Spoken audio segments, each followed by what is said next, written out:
তোমার কলম রাস্তা দিয়ে আসার সময় তোমার কলমটা পড়ে গেছিল। কলম ছাড়া পরীক্ষা দিবা কিভাবে? আমার কাছে 3টা কলম আছে। একটা কলমের জন্য এইভাবে পিছন থেকে ডাক দিয়া তো কুফা লাগাই দিলেন। মাফ করে দিও ময়না।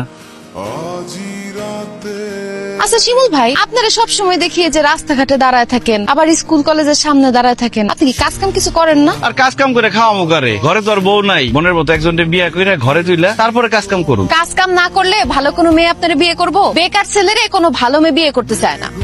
কি ব্যাপার মা, তুমি কষ্ট করে বাতাস করতেছো কেন? ফ্যান নষ্ট। ময়না ফ্যানের জন্য ইলেকট্রিক মিস্ত্রি নিয়ে আসছি। এই যে এই ফ্যানটা। কি ব্যাপার শিমুল ভাই, আপনি কি ইলেকট্রিক কাজ করেন নাকি? না, তবে আজকে থেকে শুরু করছি। আজকে থেকে শুরু করছেন মানে? মানে তুমি না বলছো কাজ করতে, তাই ভাবলাম ইলেকট্রিক কাজ শুরু করি। দোয়া করো যাতে আমি অনেক বড় একটা ইলেকট্রিক মিস্ত্রি হইতে পারি আর আমার মনের মানুষকে বিয়ে করতে পারি। ফ্যানটা ঠিক করেন। সে কি কি হয়েছে আপনার? কারেন্টে শক খাইছি। কাজ না শিখে কেন কাজ করতে আসেন? এখন যদি কারেন্টের শক খায় আপনি মারা যেতেন। হোঁচট না খেলে হাঁটা শেখা যায় না, তেমনি কারেন্টের শক না খেলে ইলেকট্রিক কাজ শেখা যায় না। কি ব্যাপার শিমুল ভাই, ফুল হাতে নিয়ে কার জন্য দাঁড়ায় আছেন? ও বুঝছি, প্রেমিকার জন্য না? আপনারও তাহলে প্রেমিকা আছে, যাই না, ভালো লাগলো। তলে তলে এত দূর। কি যে কম হয় না, এই ফুল তো তোমার দেওয়ার লিগে আনছি। আরে সুস্থ ফুল দে কে? এই কে রে? আমি আপনি এখানে কি করতেছেন? তোমার কাছে আসছি। আমার কাছে আসছেন কেন? তোমার জন্য আচার নিয়ে আসছি। সাহস তো কম না, আপনি আচার দিতে আমাদের বাড়িতে চলে আসছেন। আব্বা যদি দেখে একদম আপনার হাত পা ভেঙে দিব। আপনি জানতো এখান থেকে? মা খুব ভালো আচার বানায়, ভাবছিলাম তুমি পছন্দ করবে। ঠিক আছে, আচ্ছা শুনেন, কিসের আচার? জলপাইয়ের আচার। জান তো। তুই আচার পাইলি ভাই? তুমি বানাইছিলে না আচার? ওইটাই তো খাইতেছিলাম আর পড়তেছিলাম। আরে আমি তো অনেক দিন হলো আচার টাচার বানাই না। বানাইছিলা, তুমি মনে হয় ভুলে গেছো। আমার পড়তে দাও তো, জরুরি পড়া পড়তেছি, পরীক্ষা। আচ্ছা ঠিক আছে, তুই পড়। তুই যদি কইতে না পারস তাহলে কইলাম আমরা ময়নারে কই দিমু যে তুই ময়নারে ভালোবাসস। তাও কই দেবো না, আজকে আমি নিজেই ময়নারে আমার মনের কথা কয়ে দেব।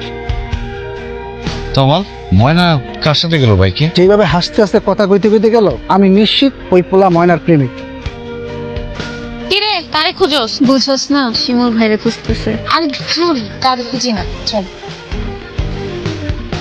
আপনি তো একদম অমাবস্যার চাঁদ হয়ে গেছেন, আপনার কোথাও দেখাই যায় না। কি ব্যাপার, আজকাল কি নিয়ে এত ব্যস্ত? কি নিয়ে ব্যস্ত সেটা তুমি জেনে কি করবো? আগে তো দেখতাম কলেজের সামনে ব্রিজের ওইখানে দাঁড়ায় থাকতেন, এখন তো আর দেখি না। যার জন্য দাঁড়ায় থাকতাম সে আরেকজনের সাথে বাইকে ঘুরে। ও আচ্ছা, ওই কথা। আরে ওইটা অন্য কেউ না, আমার ফুফাতো ভাই। অনেকদিন পর বিদেশ থেকে বাড়িতে আসছে, বাইক নিয়ে আমার কলেজের সামনে গেছে। তো আমার কলেজ চল, তোরে বাড়িতে নামাই দিয়াই। আমি বললাম চলেন। ও, তার মানে উনি তোমার ফুফাতো ভাই ছিল? আর আমি কত কিছু ভাবছি, ওনার সাথে তোমার বাইকে দেখে আমি খুব কষ্ট পাইছিলাম। শুধু কি কষ্টই পাইছেন নাকি হিংসাও লাগছে? হিংসা লাগবো না? ওরা অনেক হিংসা লাগছে। কেন? আমি অন্য একটা ছেলের সাথে বাইকে ঘুরলে আপনার হিংসা লাগবো কেন? আমি আপনার কে? তুমি আমার কে সেটা জানি না, কিন্তু সারাক্ষণ তোমার দেখতে মন চায়। তোমার না দেখলে আমার একটু ভালো লাগে না। আমি খাইতে যাই, ঘুমাইতে যাই, যাই করি না কেন, তোমার সুন্দর চেহারাটা আমার চোখের সামনে ভাইসা ওঠে ময়না। তোমার লিগে আমার এমন লাগে কেন কওতে? আমি কেমনে কমো? এত কিছু যেহেতু বলতে পারছেন, বাকিটা আপনি বইলা দেন। আর কি কমো? আপনি এত বোকা কেন শিমুল ভাই? সব কথা কইতে পারলেন, আসল কথাটাই কইতে পারতেছেন না। আসল কথা আবার কোনটা? এই যে আপনি আমারে ভালোবাসেন। কি ব্যাপার, আমার ভালোবাসেন না?